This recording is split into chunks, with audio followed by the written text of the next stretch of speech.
Good morning student, welcome to Bright Step Classes. आज हम पढ़ेंगे क्लास 10th हिंदी व्याकरण में अनुच्छेद लेखन। अनुच्छेद लेखन किसी एक भाव या विचार को व्यक्त करने के लिए लिखे गए संबंध और लघु वाक्यों को हम क्या कहते हैं? लघु वाक्य समूह को हम क्या कहते हैं? अनुच्छेद लेखन। दूसरे शब्दों में हम ये भी बोल सकते हैं किसी घटना या किसी विषय, किसी दृश्य को संक्षिप्त शब्दों में और अर्थपूर्ण ढंग से जिस लेखन शैली में प्रस्तुत किया जाता है उसे हम अनुच्छेद लेखन कहते हैं। अर्थात जैसे किसी शब्दों में किसी घटना है, कोई दृश्य है, कोई विषय है, उसके बारे में अगर हम संक्षिप्त छोटे शब्दों में, थोड़े शब्दों में उसे अर्थपूर्ण ढंग से प्रस्तुत करते हैं और अच्छी लेखन शैली में प्रस्तुत करते हैं तो उसे हम अनुच्छेद लेखन कहते हैं। इसकी भाषा शैली बहुत ही प्रभावपूर्ण होनी चाहिए, प्रभावशाली होनी चाहिए। अनुच्छेद लेखन जब हम लिखते हैं तब हमारी भाषा शैली बहुत ही शुद्ध और प्रभावपूर्ण होनी चाहिए। ओके, हमारा टॉपिक है अनुच्छेद लिखने में भारतीय किसान के कष्ट। हम इसमें संकेत बिंदु बनाएंगे, फर्स्ट, सेकंड एंड थर्ड। और फर्स्ट में है हमारा अन्नदाता की कठिनाई, सेकंड है कठोर दिनचर्या, थर्ड है सुधार के उपाय। हमारा टॉपिक है भारतीय किसान के कष्ट। हमारा टॉपिक किसान के ऊपर है। किसान हमारा अन्नदाता है। गांधी जी ने भी स्पष्ट रूपों में कहा था कि भारत का हृदय गांव में बसता है और गांव किसान, गांव में कौन बसते हैं? किसान गांव में बसता है और गांव में ही सेवा और परिश्रम के अवतार किसान बसते हैं। इसलिए गांधी जी जो कहते थे कि भारत का हृदय गांव में बसता है और गांव में हमारे किसान बसते हैं। अन्नदाता की सबसे पहला है हमारा टॉपिक अन्नदाता की कठिनाइयां। अब अन्नदाता की कठिनाइयां, अन्नदाता किसे कहा गया है? किसान को कहा गया है। किसान हमारे लिए अनाज उगाता है और वो बहुत ही कष्टों को, कठिनाइयों को झेल कर हमारी भूख को शांत करता है। क्योंकि जब वो अन्नदाता की कठिनाइयों का मतलब होता है कि वो जब अनाज उगाता है तो कभी बारिश आती है, कभी नहीं आती है, कभी टाइम पे आती है, कभी नहीं आती है, फिर भी और भी बहुत सारी कठिनाइयां हैं जो उसको अनाज उगाने में आती है। फिर भी वो अनाज उगाकर सभी लोगों का भरपूर पेट भरता है। समाज में जितने भी प्राणी रहते हैं उनका एक अन्नदाता किसान ही उन सबको अनाज पहुंचाता है। अब है नेक्स्ट कठोर दिनचर्या। अब एक किसान की दिनचर्या के बारे में हम बात करें तो कठोर दिनचर्या होती है। किसान की दिनचर्या बहुत ही कठोर होती है। वो सुबह 4 बजे उठता है, जाता है खेतों में, अपना सब कुछ कठोर परिश्रम से, अपने पसीने से उस जमीन को सींचता है, फिर उसमें अनाज उगाता है और सभी लोगों तक पहुंचाता है। वो ये नहीं देखता है कि बारिश हो रही है, धूप पड़ रही है, कुछ नहीं देखता है। वो अपने तरम बदर पसीने से उसको, धरती को सींचता है और उसी में अनाज उगता है। उसकी दिनचर्या इतनी कठोर होती है कि वो अपनी तरफ ध्यान नहीं दे पाते हैं।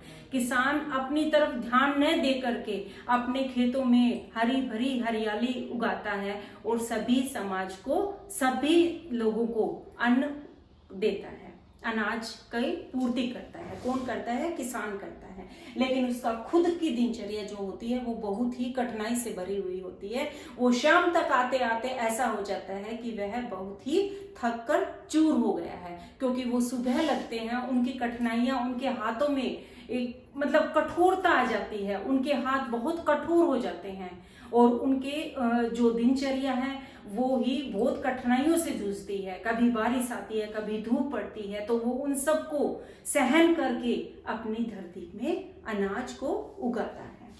इसलिए अब नेक्स्ट है सुधार के उपाय। अब नेक्स्ट है किसान की इतनी कठिनाइयों को, इतनी दिनचर्या को देख करके समाज को या सरकार को चाहिए कि उनमें कुछ सुधार के उपाय किए जाएं। ऐसी तकनीकों का प्रयोग किया जाए कि किसान उन तकनीकों का प्रयोग करके अपनी जो दिनचर्या है उसमें थोड़ा सा बदलाव ला सके।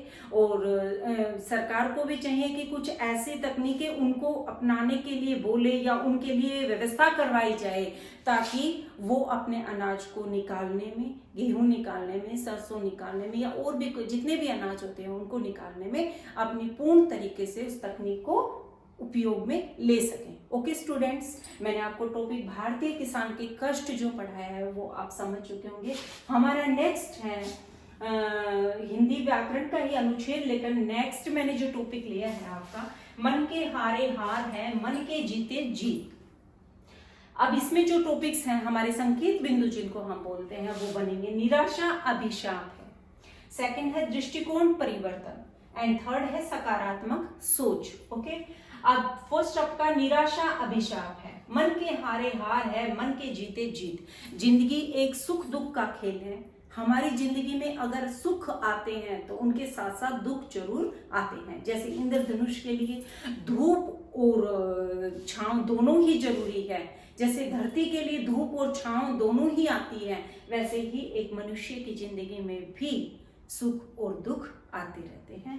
निराशा अभिशाप का मतलब है कि हमें निराशा की तरफ नहीं जाना चाहिए।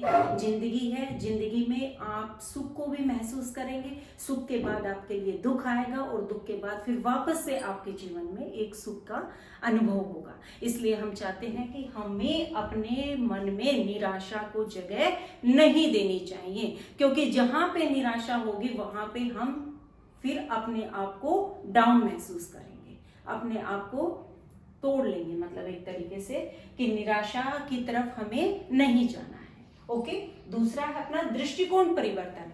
दृष्टिकोण परिवर्तन क्या होता है कि जैसे हम कुछ कार्य में लग जाते हैं और वो कार्य में हम सफलता प्राप्त नहीं कर पाते हैं, बट हमें पीछे नहीं होना। कुछ लोग अपना रवैया बदल लेते हैं, बोलते हैं कि हम सफलता प्राप्त नहीं कर सकते।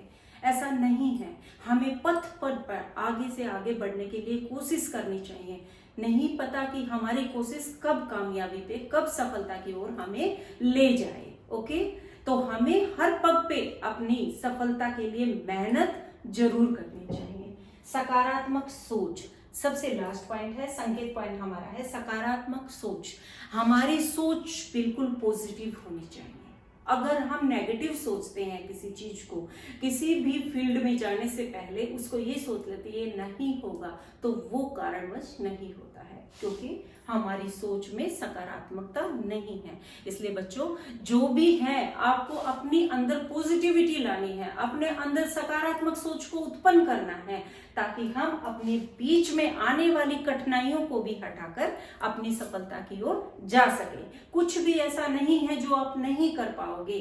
हाँ, ये है आपको एक बार सफलता नहीं मिलती है, दोबारा करें, तिबारा करते हैं उस चीज को, लेकिन उस सफलता की पाने के लिए हमें लगे रहना पड़ता है और हमारी सोच को हमेशा सकारात्मक बनाए रखना पड़ता है। ओके, अनुच्छेद लेखन है, ये 10th क्लास का टॉपिक मैं आपको पढ़ा रही हूँ, हिंदी व्याकरण।